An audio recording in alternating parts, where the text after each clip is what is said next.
Ok, ya son las 6:40 y por respeto a los que están aquí, vamos a comenzar la clase. El día de hoy vamos a ver, vimos las estructuras. Ay, Dios. Un segundo. ¿Sí me escucho? Pregunto. Sí, sí se escucha. Excel. El día de hoy vamos a ver el sistema económico. Ya vimos lo que era la estructura original, bueno, en la principal, que es la ONU, pero vamos a ver el día de hoy algo muy importante para las relaciones entre las naciones. No solamente pues estamos agrupados a través de estas organizaciones internacionales, sino también tenemos una interrelación por otras, digamos, actividades fuera de los derechos humanos. Tenemos, vamos, desde los inicios de las sociedades humanas, pues hemos tenido esa convivencia con otras tribus o con otras sociedades para intercambiar ciertos aspectos necesarios, ya sean bienes o no solamente bienes, también tenemos interrelación sobre cultura, tradiciones, y se ve reflejado diariamente. Nosotros tenemos, bueno, por desgracia, por la pandemia, no se ha desenvuelto demasiado en estos últimos años, bueno, en este año, año y medio que lleva la pandemia. Sin embargo, es muy importante que haya una interrelación entre los países para que haya una cierta amistad. Gracias a la interrelación de los países a través de ciertas actividades, se logra, uno, el desarrollo propio del país y también del otro. O sea, es un ganar-ganar entre los países.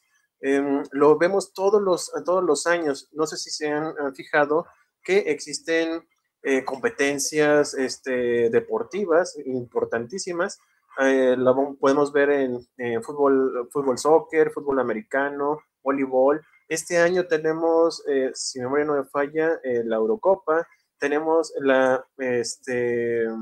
los Juegos Olímpicos que se retrasaron un año debido por la situación de la pandemia, pero esta interrelación entre las naciones hace que haya un cierto convivio y sobre todo haya un intercambio de ideas, repito, de bienes, y eso se va a hacer a través de ciertas normas que van a regular dichas conductas.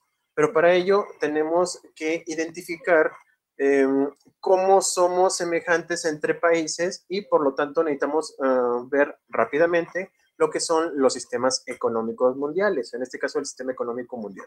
¿Ok? Vamos a ver rapidísimo lo que es el concepto del sistema económico, la internacionalización de la economía, que es muy importante actualmente, y con base a ello está lo que es la globalización y la regionalización de la economía mundial, y por último el estudio del sistema económico mundial como disciplina. Estos elementos van a propiciar que en la clase del día de hoy tengamos un conocimiento mayor respecto a qué es la economía mundial y sobre todo qué relación tiene esto, el sistema económico, con el derecho público, bueno, el derecho internacional público. ¿Ok? Para empezar, hay que definir que el sistema económico es una forma de organización de la economía que una sociedad lleva a cabo para gestionar y administrar los recursos que dispone. En este caso en particular, México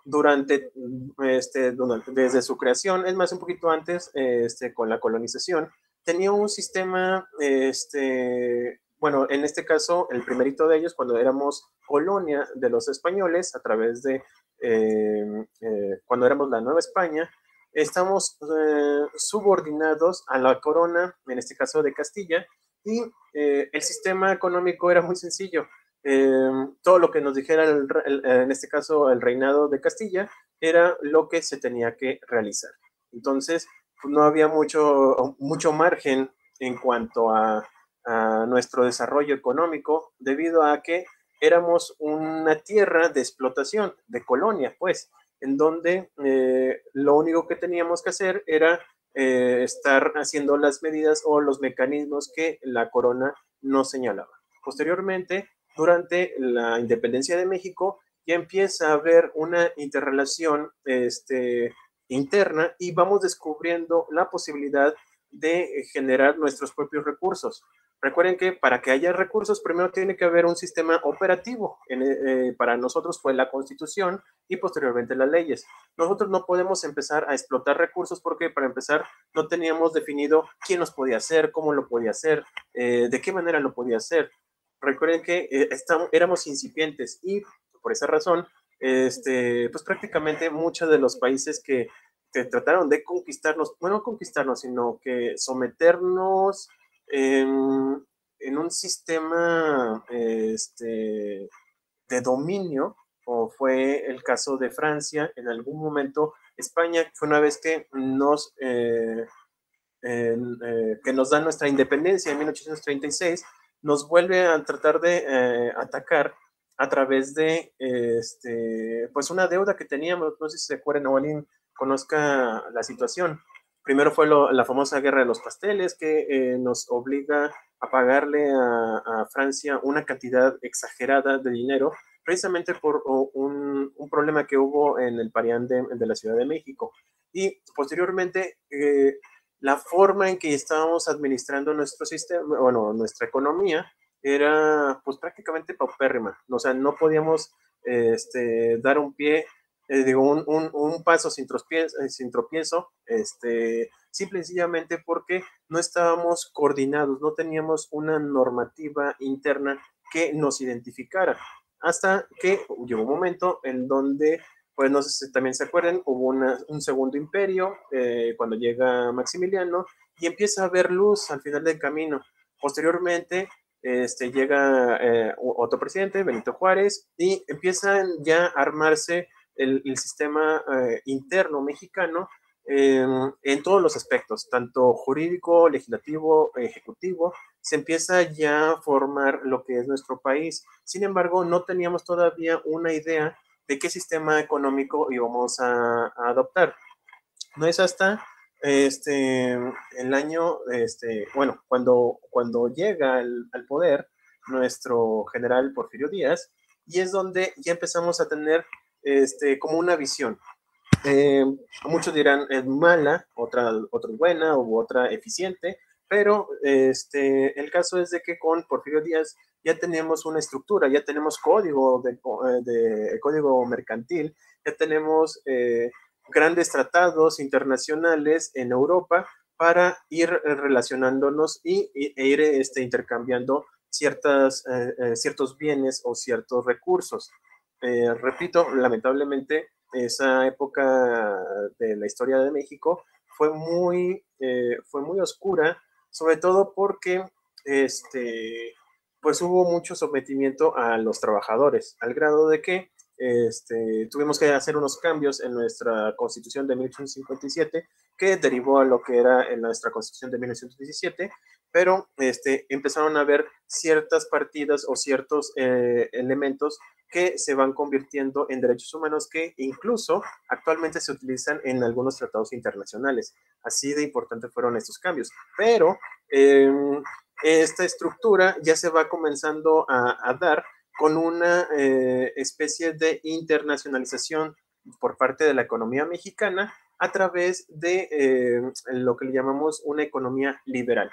Llegamos a ese punto y México a finales del siglo XIX y a principios del siglo XX nos estuvimos convirtiendo en un sistema económico mucho más liberal, mucho más, le podemos decir, más accesible a la parte particular y no tanto de dominio del Estado. Como ustedes habrán visto en el derecho económico, el sistema económico tiene dos grandes variantes. Una corresponde a un mayor poder en el Estado y otro que se otorga por la importancia de la libertad de elección de los individuos. Es decir, por una parte, el Estado va a dominar el sistema económico y por el otro dicen, no, ¿saben qué? Yo dejo fluir el sistema económico el mercado, el libre mercado, para que cualquier persona que quiera comprar o vender lo haga bajo ciertas reglas. Obviamente no son, esas reglas no son tan liberales, sino que tienen ciertas restricciones que implican sobre todo el no arruinar una economía de un país. Entonces, tenemos dos aspectos importantes a nivel internacional, uno en donde hay un dominio del Estado y otro que es más liberal. Lo vamos a ver en cada uno de ellos, pero les voy adelantando que es la parte capitalista y la parte socialista del sistema económico que actualmente va rigiendo nuestro mundo.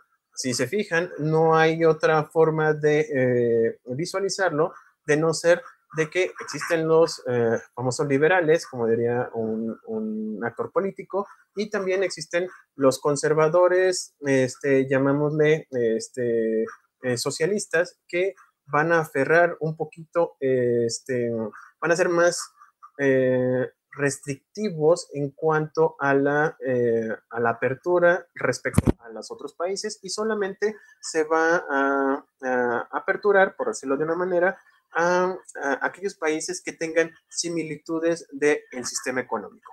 Por lo tanto, hacemos esa división a nivel nacional, de nivel internacional, y lo pueden ver claramente. Vamos, en Cuba, por ejemplo, pues ha sido muy restrictivo porque su sistema comunista, yo le podría poner un guión socialista, no permite que sus connacionales puedan tener una especie de intercambio de manera libre entre ellos y sobre todo entre las personas que llegan a ir a ese país para poder interactuar. Lo único que tienen, no sé si a alguien le ha tocado ir a Cuba, tienen dos tipos de monedas. Uno para aquellos que son ciudadanos o co-ciudadanos ahí en Cuba, y los que son extranjeros. La diferencia entre una y otra de las monedas corresponde directamente al interés del gobierno. Es decir, la moneda para el extranjero tiene un nivel o un valor muchísimo mayor respecto a la moneda de los connacionales.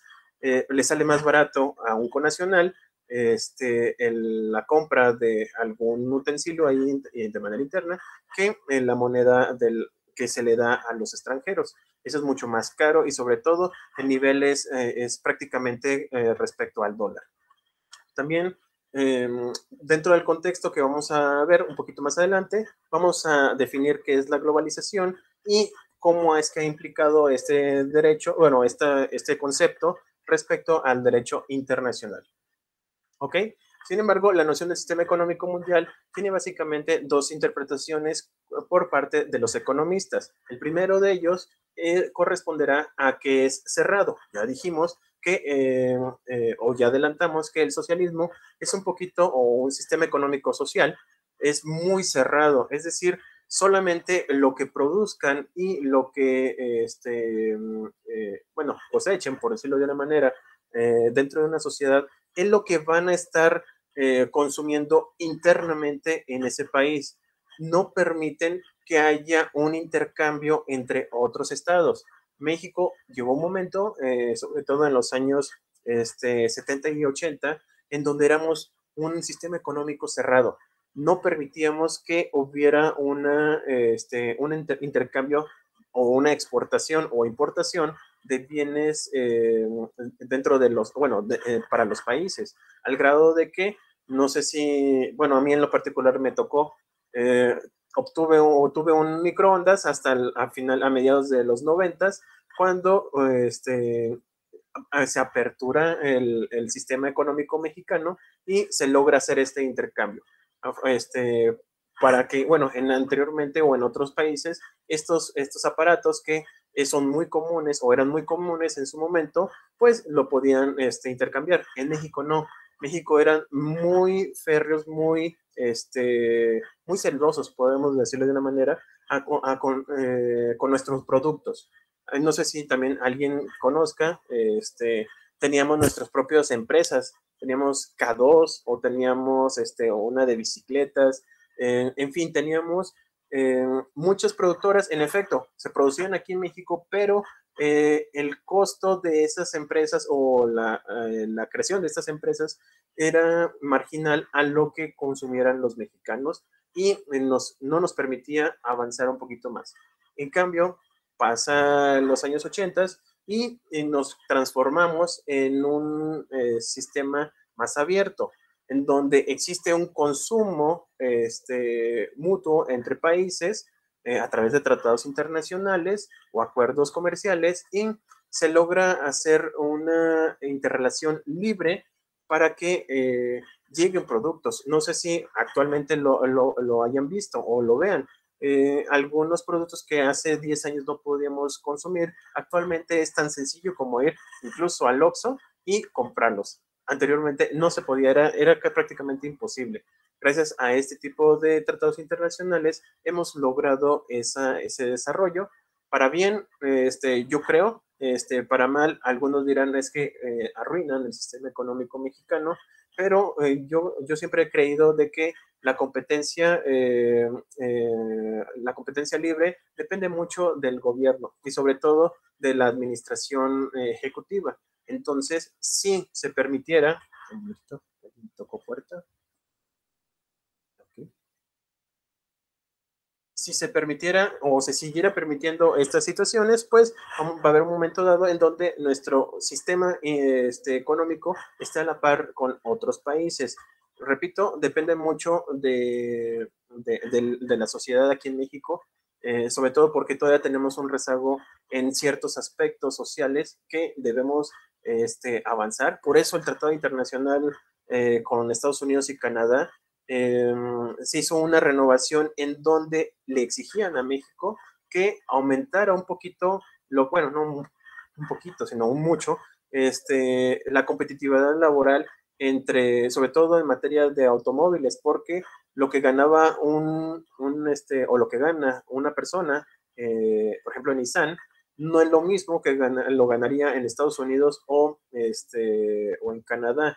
Entonces, el nivel de competitividad con el resto de los productores de autos, pues se ve mermado. Entonces, le exigen algo a México y nosotros tenemos que cumplir con esos requisitos.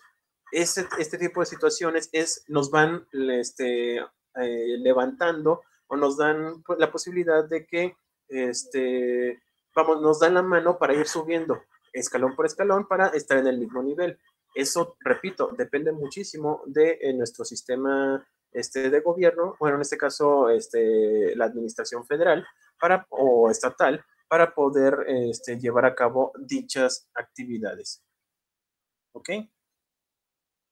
Bueno, entonces el sistema económico internacional lo vamos a ver de la siguiente forma, de manera triangular. Existen movimientos internacionales de bienes y de capitales.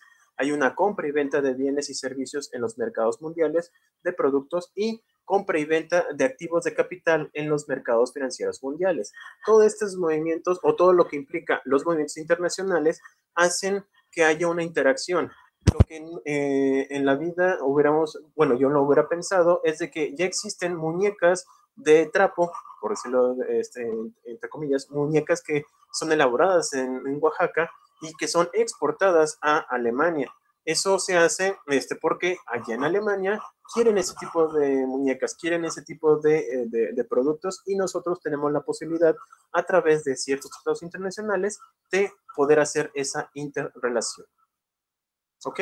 Entonces tenemos lo que son las exportaciones, son bienes y servicios que se producen en el interior y se venden en el extranjero. Se crean aquí esas muñecas de trapo y se mandan a Alemania para su compra-venta. Y la importación, existen bienes y servicios que se producen en el extranjero y se venden en el interior.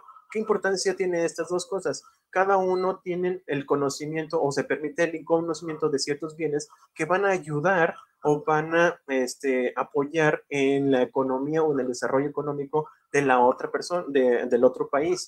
Es una simbiosis en donde, gracias a este tipo de sistemas, simplemente, por ejemplo, aquí en México no tendríamos las vacunas las vacunas para el COVID. Si no fuera por esta situación, nosotros no producimos este tipo de vacunas, por ejemplo, y necesitamos que otro país que sí la está produciendo las entregue. Imagínense que no estuviéramos en este sistema liberal, que estuviéramos encerrados en nuestro comercio. Pues tendríamos que esperar hasta que nosotros como país produjéramos estas vacunas para poder lograr cuidarnos o alejarnos de esta situación que se está viendo a nivel mundial. Gracias a las importaciones, pues obviamente, y gracias a los tratados internacionales, hay farmacéuticas internacionales que venden esos productos aquí en México y nosotros las compramos para beneficio de la sociedad. Entonces, repito, existen algunos pros y contras respecto a los sistemas económicos, pero siempre se trata de buscar un equilibrio para poder tener un desarrollo dentro de la sociedad. ¿Hasta aquí alguna duda, algún comentario? Con confianza, ya es viernes, estamos ya prácticamente en lo último de la semana, ya se van a poder liberar.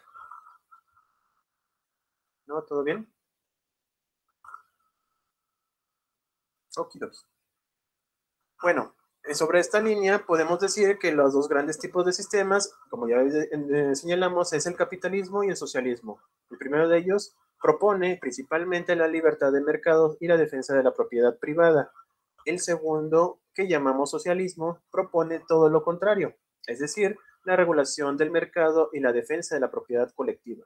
Aquí, en México, hemos estado durante muchos años, después de la Revolución Mexicana, hemos intercalado estos sistemas al grado de que hemos adaptado algo que le llaman un sistema neoliberal, en donde sí se permite el flujo, el libre comercio entre las partes, ya sea individuales, personas morales o personas físicas, pero hay una mano que va a estar regulando algún tipo de bienes. No todos los bienes que se encuentran en México son susceptibles a estarse dando en compraventa. Tal es el caso, por ejemplo, del petróleo, de cualquier tipo de energía o hidrocarburos y sobre todo actualmente ya tenemos como que un dominio otra vez más férreo respecto a las energías, todo tipo de energías, tanto le llamamos sucias o limpias.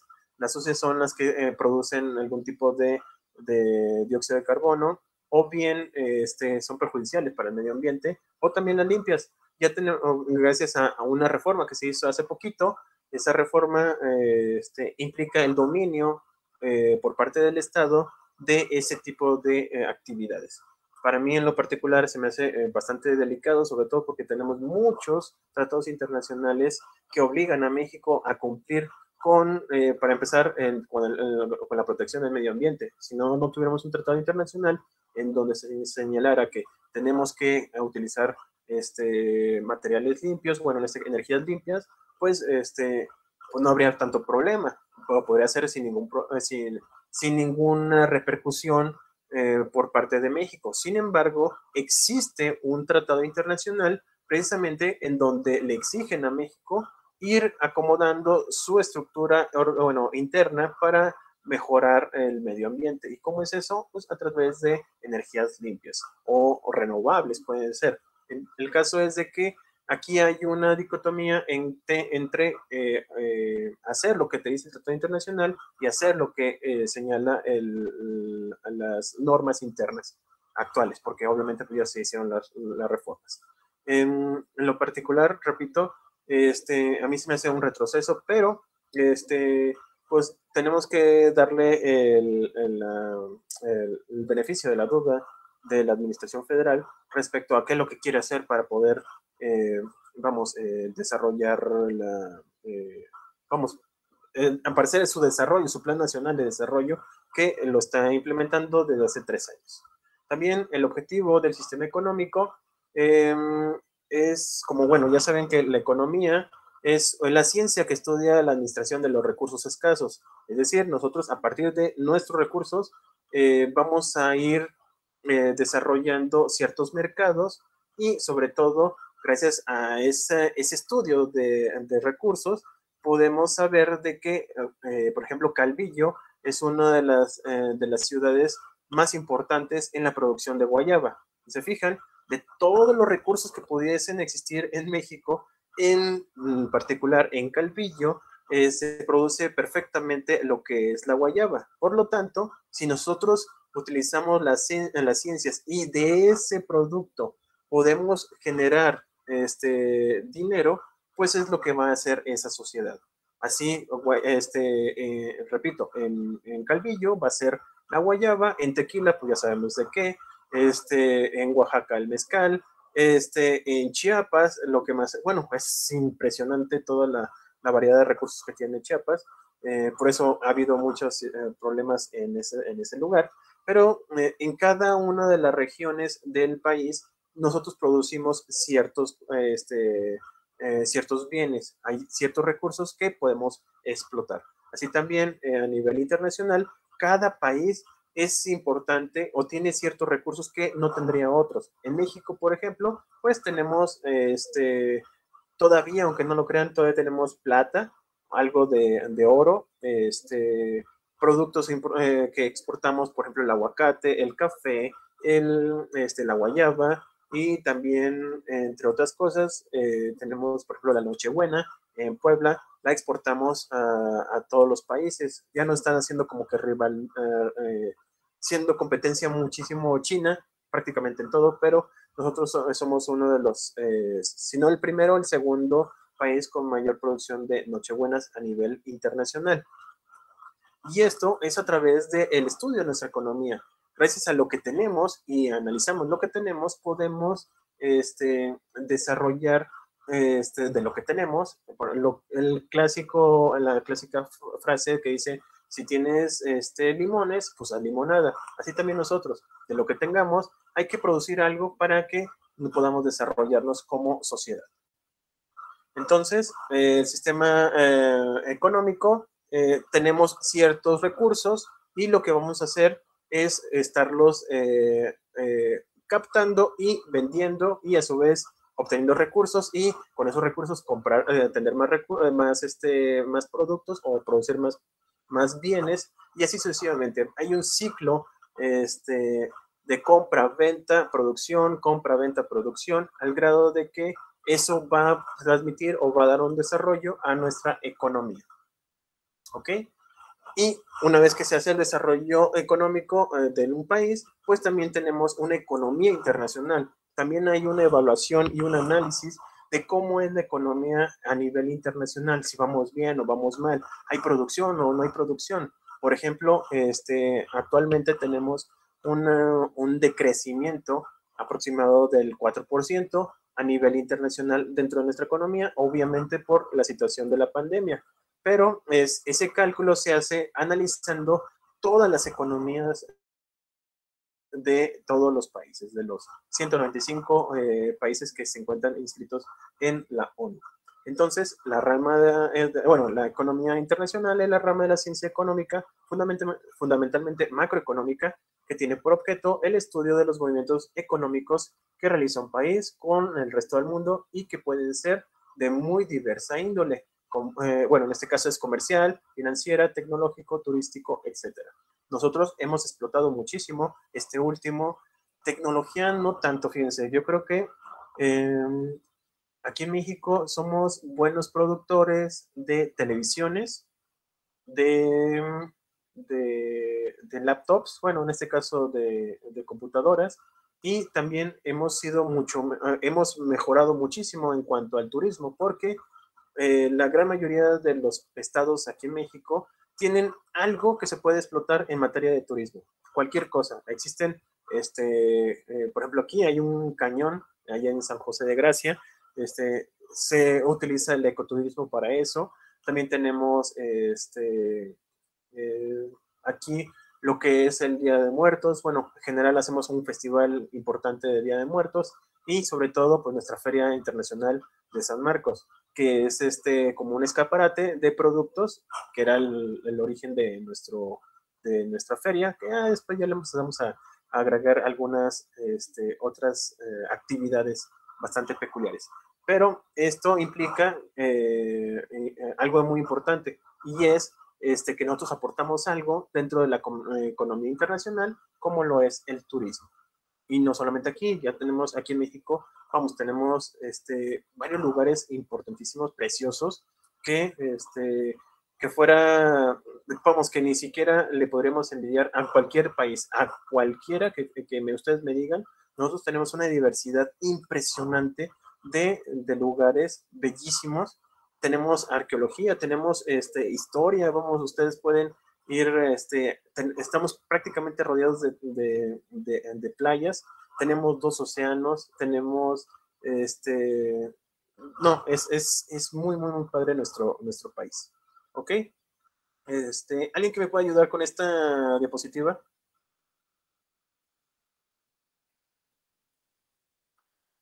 Yo, profe. Muchas gracias, Alondra. Comercio internacional es el intercambio de bienes y servicios entre dos regiones económicas. Las económicas que participan en el comercio exterior se denominan económicas abiertas. Muchísimas gracias, Alondra. En este caso, gracias. Tenemos lo que es la economía internacional, pero la economía internacional abarca no solamente el comercio, la compraventa, sino también abarca lo que es el concepto monetario, las importaciones, exportaciones, las regulaciones entre estas. Eso es el comercio internacional. La economía internacional. El comercio internacional es en específico en bienes y servicios entre dos regiones económicas. En este caso, México, tenemos, de hecho, muchísimas regiones.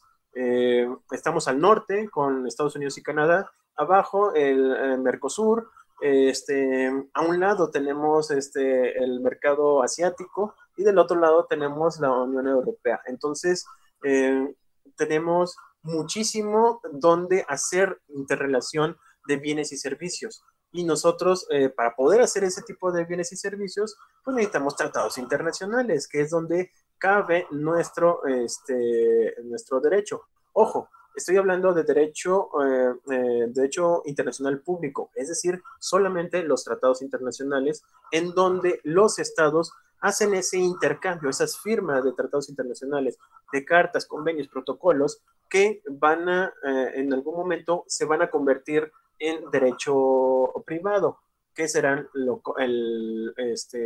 los acuerdos comerciales o bien la modificación de las leyes mercantiles en nuestro país. Pero desde un principio, al momento de que haya una interacción entre dos estados, con eso es más que suficiente para determinar de que como son entes públicos, pues sus firmas o sus convenios se llamarán tratados internacionales públicos. ¿Ok? Otro de los elementos importantes a nivel internacional dentro del sistema económico está la balanza de pagos internacionales. En el área de la economía internacional, las cuentas fundamentales son la balanza de pagos internacionales de los países. Es decir, perdón, nosotros como México, pues así como cualquier otra persona, para poder desarrollarse, por ejemplo, alguien de manera individual, alguien que tiene una idea de hacer una fondita en donde se venda comida corrida o cocina económica, y lo primero que tiene que hacer es obtener fondos para poder rentar el local, comprar el material, comprar la maquinaria, me refiero a la cocineta, o dónde hacer, por ejemplo, las gorditas, o no sé, en cualquier tipo de comida. Entonces, necesita dinero. Si no tiene desde un inicio, es decir, con los propios recursos que tiene, entonces tiene que pedir préstamo, ¿estamos de acuerdo? Si no, pues no podría hacer ese intercambio. Y para eso necesitamos eh, una interrelación entre aquellas instituciones bancarias que nos den dinero para que a su vez podamos producir. México, pues obviamente siempre va a tener, bueno, va a tener una deuda o pide préstamo para que haya un desarrollo, por ejemplo. Obviamente no va a ser lo mismo una fondita que todo el sistema turístico de México. Y si queremos hacer que México sea grande en cuanto al turismo, pues obviamente necesitamos dinero. Si no lo tenemos, lo pedimos, hacemos lo correspondiente y con el saldo, vamos, si es un acto económico, lo que va a pasar es de que hay inversión por parte de, por otros países, va a haber créditos y eso va a desarrollar el turismo en México o va a hacerlo mucho mejor, pero necesita dinero, necesita hacerla algún tipo de intercambio entre países y sobre todo también tiene que tener un sistema en donde la moneda mexicana tenga algún tipo de valor. Y para ello lo que va a pasar, no sé si lo vieron en derecho económico, pero lo que va a pasar es de que las deudas que tiene México se van a balancear a través de el Banco Mundial y el Fondo Monetario Internacional. Es decir, va a estarse pagando y las deudas que tenga México van a tener cierto valor respecto a su moneda. Y eso generalmente implica el aumento o la devaluación o la valoración de la propia moneda. ¿Ok? También en la determinación del tipo de cambio, que era básicamente lo que le estaba señalando. ¿Alguien que me ayude, por favor? ¿Qué es la determinación de los tipos de cambio?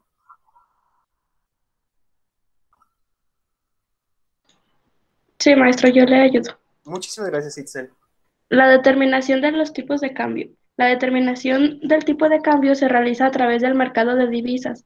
El tipo de cambio como precio de una moneda se establece como en cualquier otro mercado por el encuentro de la oferta y la demanda de divisas. Muchísimas gracias. Aquí en México, la divisa que más se utiliza, aparte de la mexicana, va a ser el dólar. El dólar es una moneda internacional importantísima porque a partir de ciertas situaciones históricas, eh, eh, el petróleo se basó a través del dólar. Por lo tanto, quien es como el banco, no, la casa de la moneda internacional, en este caso es Estados Unidos. Y eso, hasta cierto punto, da mucha estabilidad porque el sistema americano, el sistema económico americano es muy estable.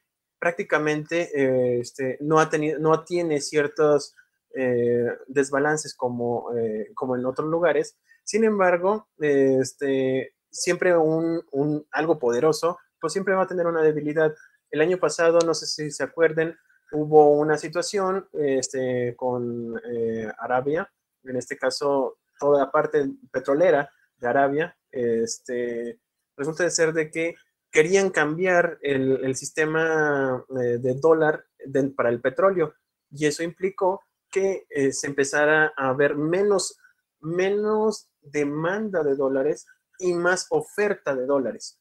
Por lo tanto, el hecho de que haya más cantidad de dinero, en este caso de dólares, circulando a nivel internacional, implicaba una inflación, porque ya no necesito tantos dólares y los dólares se necesitan que vender. Por lo tanto, aumentó muchísimo el valor de este sistema. Lo que pasó, al final de cuentas, es de que hubo una reducción de producción de petróleo y eso implicó que no hubiera tanta circulación de dólares a nivel internacional. Por lo tanto, se estabilizó. Pero eso es gracias a que tienen un sistema bastante fuerte este país. Y sobre todo, es el que básicamente nos determina cuánto valen ciertos productos, que la gran mayoría están tasados en dólares. Aquí en México, no sé si han ido a las zonas turísticas, la gran mayoría ya ni siquiera utilizan el peso mexicano. Bastará con que utilices el dólar para que haya ese intercambio. Y esto se va a determinar dependiendo de la oferta y demanda. Aquí en México, pues prácticamente es nula, bueno, yo lo consideraría como nulo, la utilización del peso mexicano en, no sé, si yo tuviera ese dinero y lo pasara a Japón, en Japón pues prácticamente no me lo aceptarían.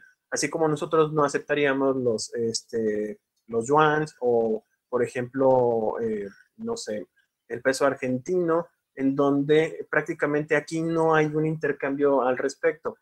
Podría ser a través de algún intercambio de importación o exportación de bienes, pero no lo utilizamos. O sea, no es que no sea de nuestro agrado, sino simple y sencillamente no nos conviene tener esos billetes y por lo tanto no hay un flujo de ese dinero. Por lo tanto, queda estancado la moneda y empieza a haber una especie de devaluación que pasa como siempre aquí en México.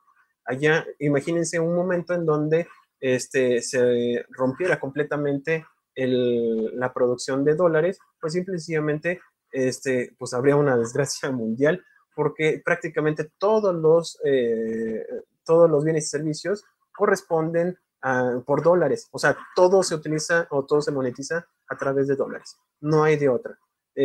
Trataron de hacer el intercambio por euros, pero tampoco no ha funcionado. En Europa se ha mantenido simplemente porque se utiliza en toda Europa esa moneda.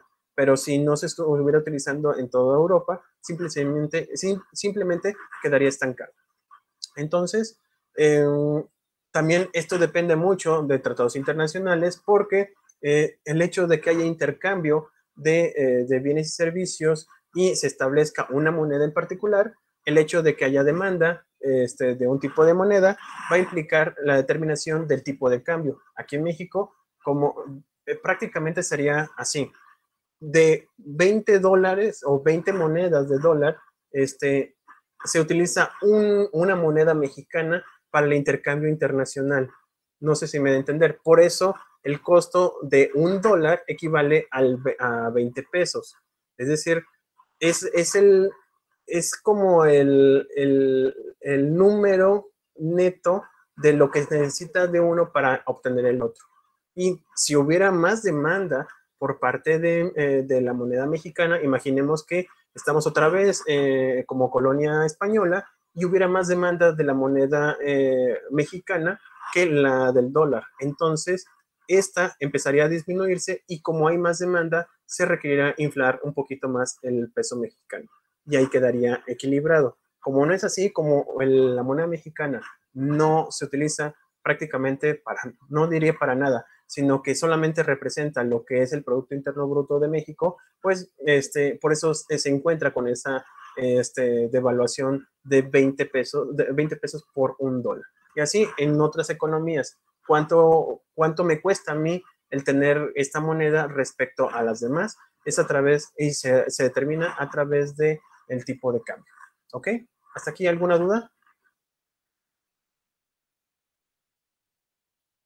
No, profe. Muchas gracias, Alondra. Bueno, la definición es el mercado cambiario, es el mercado en que se negocian las monedas de los diferentes países y se determinan los tipos de cambio, que es lo que acabo de explicar. Efectos de los cambios en el comercio. Está condicionado por expectativas originarias en el exterior, como lo es el riesgo del país y la depreciación de la moneda, como también de la tasa de interés. Al determinar bienes a cambio de dinero, se genera dos flujos, un flujo de bienes exportables y otros en el sentido contrario de dinero, y aquí cobra fundamental importancia la moneda, bajo el supuesto de que existen relaciones bilaterales entre países y de un país con el resto del mundo. Lo que les decía, si México tuviera que exportar más o tuviera más recursos a exportar, entonces el peso mexicano tendría mayor valor porque respecto al bien que se está produciendo o que se va a entregar, este está valorado con pesos mexicanos. Luego entonces, el hecho de que hubiera más producción de mexicano y más producción y exportación del mismo, de bienes a nivel internacional, provocaría que estuviera mayor flujo de moneda mexicana y por lo tanto mejoraría mucho en cuanto al precio respecto al dólar. Siempre las monedas siempre van a estar condicionadas al valor de otra moneda. No sé si se han fijado, México le cuesta tanto dólares, pero le cuesta tanto en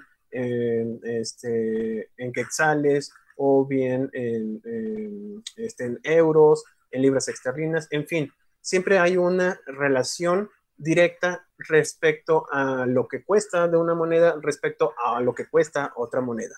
No puede estar siempre, no puede un país determinar, mi moneda cuesta 20, un peso equivale a $1. Eso no puede ser. Eso nadie lo puede establecer de manera interna. Tiene que ser a través de sistemas internacionales como el derecho internacional público, que va a permitir que haya este tipo de intercambio y sobre todo mejore la moneda frente a otra. ¿Ok? Ahora vamos a ver lo que es la internacionalización del sistema económico. Eso es muy sencillo y eso va a implicar lo que conocemos actualmente como la globalización. ¿Alguien que me ayude con esta diapositiva, por favor?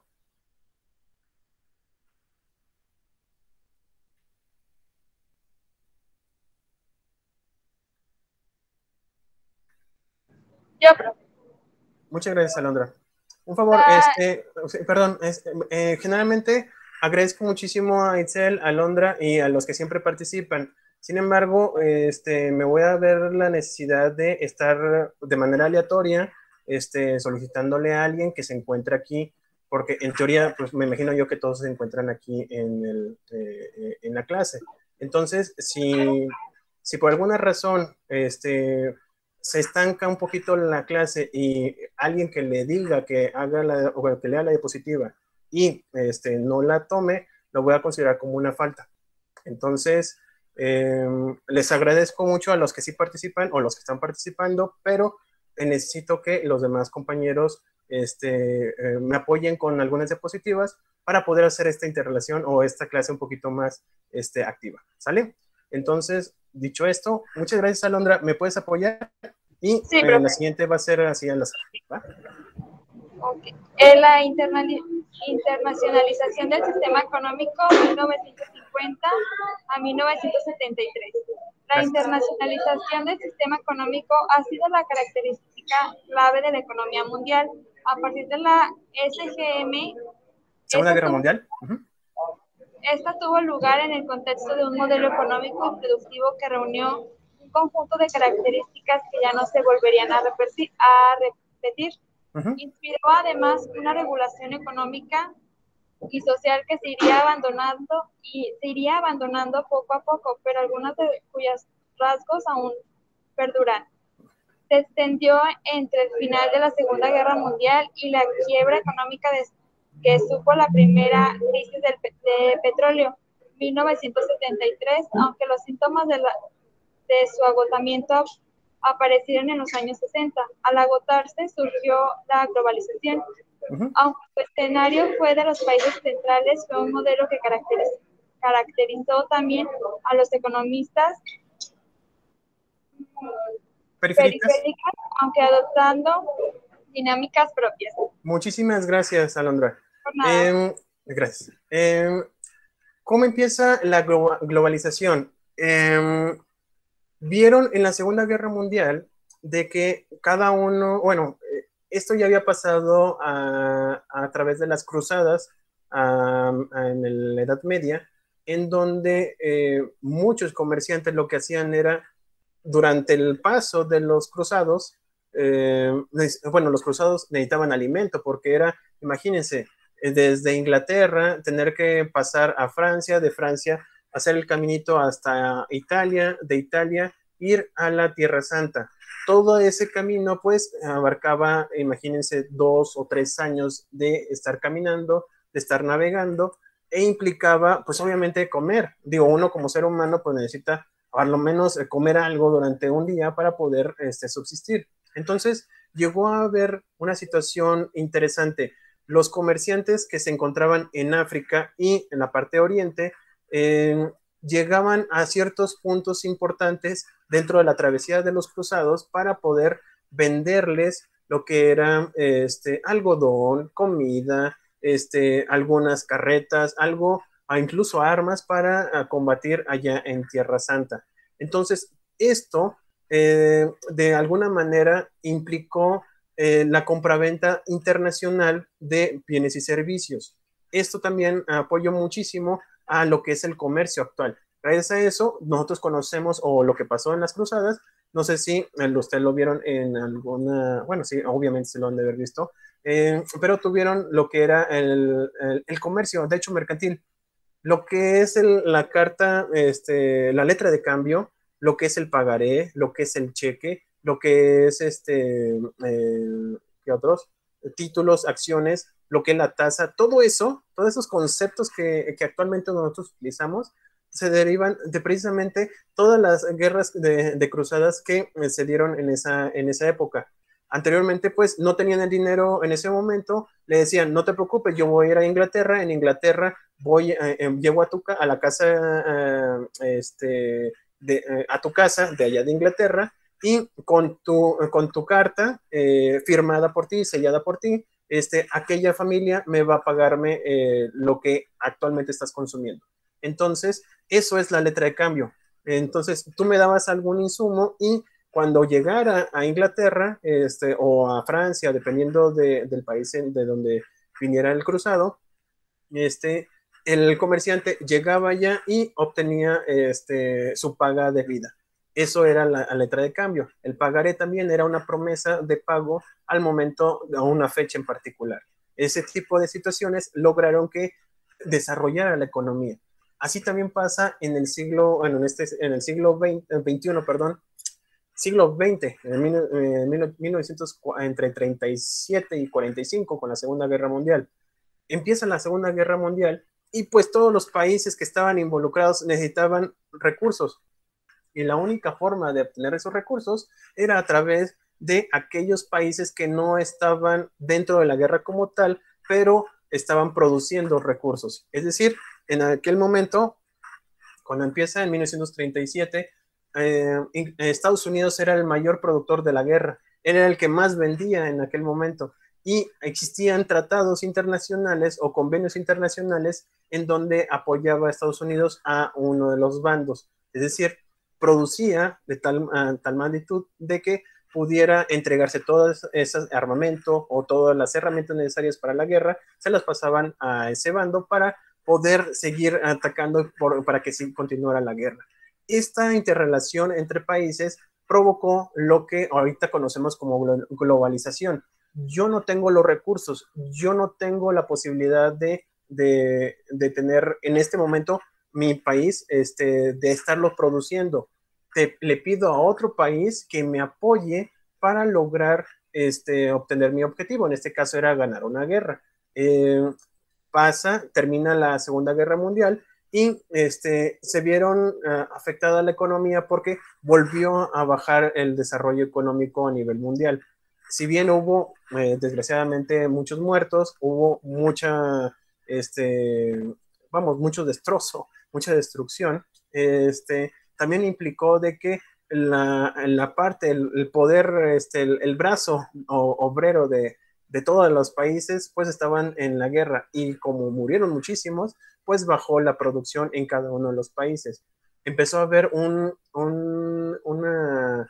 decadencia en cuanto a la producción hasta que empiezan a desarrollarse ciertas industrias, en particular lo que era el petróleo, y cada uno de los países eran muy celosos de ese petróleo. Si yo tenía en mi país abundancia al respecto, yo lo iba a consumir y yo lo iba a producir. ¿Qué es lo que pasa? Que llega a haber un momento en donde en algunos países hay escasez de ese petróleo por alguna situación en ese país, o bien hay una guerra interna o una guerrilla, X o Y circunstancia, y necesitan el petróleo. ¿Qué es lo que va a pasar? De que aquellos que tienen excedentes de petróleo van a permitir o van a ser generosos, por decirlo de una manera, a ese país que le falta, pero a cambio de un intercambio económico, obviamente. Entre los principales, pues, está la parte oriente, en donde grandes emiratos se hicieron, pues, de dinero, sobre todo porque el terreno donde estaban ubicados, pues simplemente hay abundancia de petróleo. Entonces, esta situación de que yo necesito y yo te puedo dar, yo te hago ese intercambio por dinero, eso va a resultar lo que conocemos como una globalización. Y no solamente con la crisis del petróleo, sino también empieza a ver o empieza a funcionar el sistema de que hay algunos recursos que yo tengo y que otro país no tiene y que lo necesita. Se hace el trueque, pero de manera internacional. Esto va a desarrollar primero amistades, contratos bilaterales internacionales y sobre todo va a empezar a generar ciertos organismos que van a tener como una élite entre las naciones como lo son la ONU a nivel de derechos humanos y sobre todo a nivel económico tenemos la Unión Europea que se empieza a gestar precisamente a finales de 1979 con tres países. Entonces empieza a haber ese desarrollo y todos los demás países empiezan a imitarlos.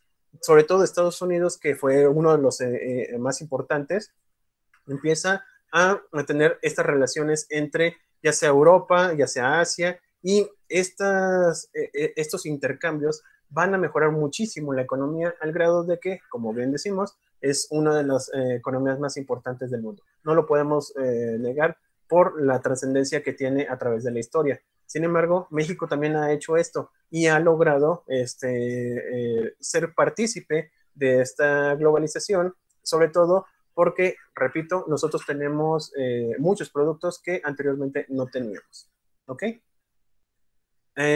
Después, bueno, esto ya más o menos es una explicación de la Segunda Guerra Mundial, que es lo que acabo de decirles.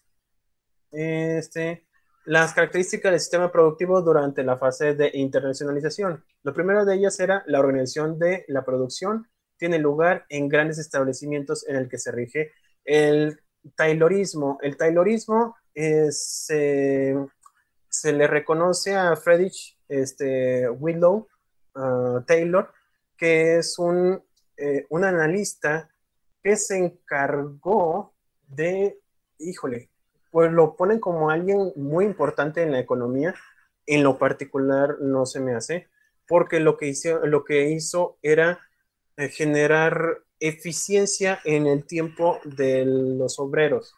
No sé si se han fijado en algunas fábricas donde tienen esas bandas sin fin, en donde el obrero lo que hace, en este caso el empleado, le van llegando partes de un producto, de un bien, y lo va armando. No necesita más conocimiento que hacer lo que de manera repetitiva un ensamble en particular. Se queda ahí en la banda sin fin, se lo pasan a otro y el otro acomoda otra parte y se fijan, hay eficiencia, no tiene que irse moviendo el obrero a otro lado, sino simplemente en el lugar en donde se encuentra, tiene que estar produciendo, tiene que estar generando esto.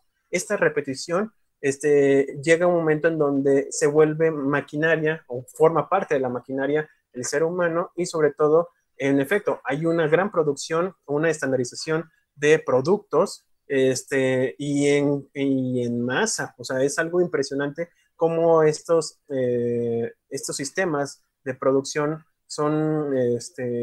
hacen que se haga más sencillo la producción de los bienes, pero va deshumanizando a las personas al grado de que, ustedes lo ven, hacen que disminuya el costo de la mano de obra y sobre todo perjudica en algunos casos.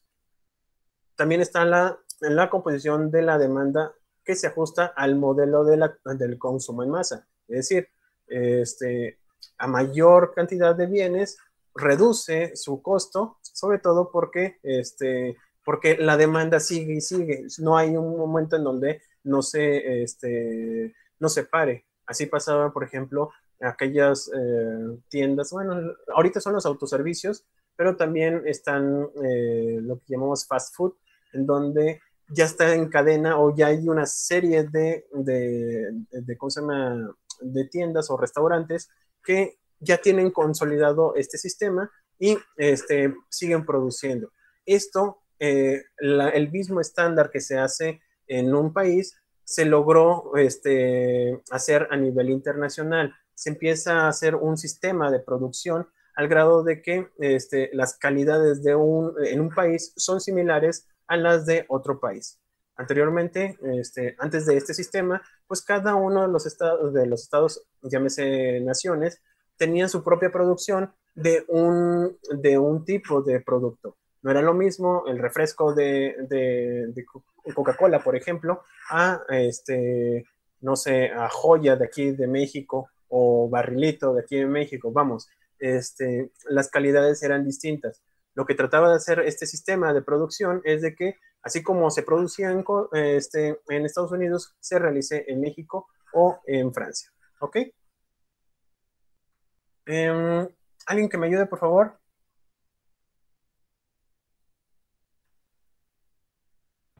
El Estado lleva, Muchas gracias, José. el Estado lleva a cabo prácticas de intervención decididas sobre la economía en 4 momentos fundamentales: controlando la demanda agregada a través de políticas monetarias y fiscales adecuadas, tutelando la relación salarial, garantizando que el pacto entre el capital y el trabajo no se rompa, facilitando el crecimiento de los sectores productivos punteros de la economía, a través de grandes políticas de gasto y de su intervención en mercados claves, mercado laboral entre paréntesis, estimulando el comercio y contrayendo grandes déficits exteriores, lo que hizo finalmente caer la cotización del dólar, devaluándose y perjudicando al resto del mundo. En este sentido, el Estado representó una comunidad de intereses en torno a naciones que progresaban en cuanto a nivel de vida y se alejaban de periodos críticos anteriores. Muchísimas gracias. ¿Qué es lo que pasó con esta internacionalización? Decían ellos, vamos a dejar libre la compraventa de los productos. Sin embargo, vamos a tener ciertos estándares en política monetaria y fiscales, es decir, algunos productos que eran como estratégicos para el Estado tenían que ser rígidos. Por ejemplo, aquí en México, si tenemos una escasez de vacunas de COVID, pues obviamente, bueno, no obviamente, pero por la lógica sería de que no pudieran exportarse, porque la estamos requiriendo. Entonces, ese tipo de situaciones hacían de que, si bien hubiera una liberación de los bienes, no todos los bienes podían ser liberados. También la relación salarial, aquí en México, por desgracia, durante mucho tiempo, se justificaba el no aumentar el salario mínimo porque estaba supeditado a las deudas. Y ese freno implicaba que no hubiera una devaluación o una inflación por parte de la moneda mexicana respecto a la compraventa de recursos. Aquí en México, imagínense si el salario mínimo hubiera subido conforme a los estándares internacionales, pues también la deuda de algunas personas que estaba tasada en salarios mínimos, pues simple y sencillamente ya no iban a poder pagarlo. Era imposible pagarlo. Por desgracia, ese vínculo provocó un decrecimiento, un desarrollo muy bajo en México en cuanto a competitividad de algunos productos. Sin embargo, ya se cambió eso, ya ahorita tenemos lo que le llamamos UMAS y se escinde del salario mínimo de cualquier tipo de deuda que hubiera involucrado este salario mínimo. Por lo tanto, ha mejorado muchísimo, si se han fijado, de lo que costaba hace 10 años, que eran como 40, 50 pesos, ahorita ya estamos en hasta 120 pesos el salario mínimo, que es muy poco en comparación con aquella competitividad que tendría que tener respecto al tratado internacional con Estados Unidos y Canadá. Realmente todavía nos falta muchísimo, pero pues creo que ahí vamos en esa situación. También estaba la estímulo en cuanto al comercio. Si alguien estaba dentro de México, por ejemplo, y tenía alguna idea, en teoría el Estado debía de promocionar este tipo de productos porque al final de cuentas le va a beneficiar. Si se vendieran una cantidad importante de ese producto, pues obviamente los impuestos van a ir al Estado y por consiguiente le va a beneficiar. Es lo que pasó en algún momento con Telmex cuando se abre de manera, ya no era pública, era privada, se vuelve privada, y por ejemplo, el grupo que lo sostiene, pues no solamente tiene Telmex, también tiene otras compañías ya sea en Centro y Sudamérica, y sobre todo tiene algunas participaciones a nivel internacional. ¿Qué beneficio tiene para México? Pues los impuestos o bien los ingresos de esos productos llegan aquí a México. Entonces, hasta cierto punto, también ese tipo de situaciones ayudaban o hacían que mejorara. ¿Cuál es el problema? De que estos estímulos lo que hacían era de que habría más deudas internas de los países no sé si han jugado el monopolio, en donde el hecho de que le compres una deuda a uno respecto a otro, eso va a generar que haya menos dinero, o en este caso menos dólares que pueda utilizar. Al momento de que haya menos dólares, pues va a empezar a haber una devaluación porque necesitas pagar más dinero, propio de lo que debería de costarte un dólar. Si yo tengo un dólar y yo tengo 20 pesos, que es lo que me cuesta, si por alguna razón otro país necesita ese dólar, este otro país va a decir, yo te lo compro en 25 pesos mexicanos, y México va a tener que pagarlo con 26, y así sucesivamente, haciendo que se encarezca en la moneda respecto a ese billete, en este caso el dólar. Entonces como hubo ese tipo de situaciones, empezó a haber mucha deuda, empezó a haber mucho falta de pago sobre estos recursos, en este caso del dólar, y sobre todo empezó a aumentar muchísimo el costo del dólar. Por lo tanto, hubo una especie de conflicto. Alguien, me imagino que lo debe de recordar, en los años 80, pues la inflación prácticamente era de todos los días, en donde incluso aumentaba el costo, por ejemplo, del kilo de limones. En la mañana costaba 15, en la tarde costaba 30 y en la noche costaba 50. Así de feo estaba la inflación.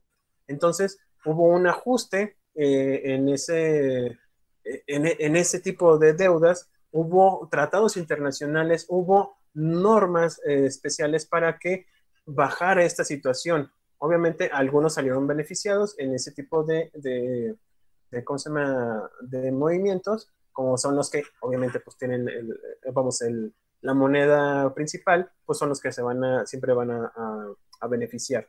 En cambio, a México le fue muy mal en aquella época, y hubo un cambio precisamente en donde nos volvimos a encerrar en nuestro sistema, no tanto socialista, pero sí nos cerramos en nuestro comercio. Posteriormente nos volvemos a liberar, y hasta ahorita hemos llegado a un término relativamente estable.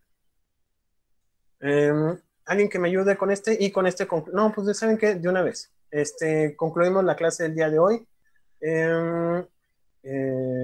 Ya tienen en la plataforma, ya tienen su actividad, tienen todos los recursos, excepto en particular, y son 3 preguntitas de la actividad que corresponden a la clase del lunes, el miércoles y el día de hoy.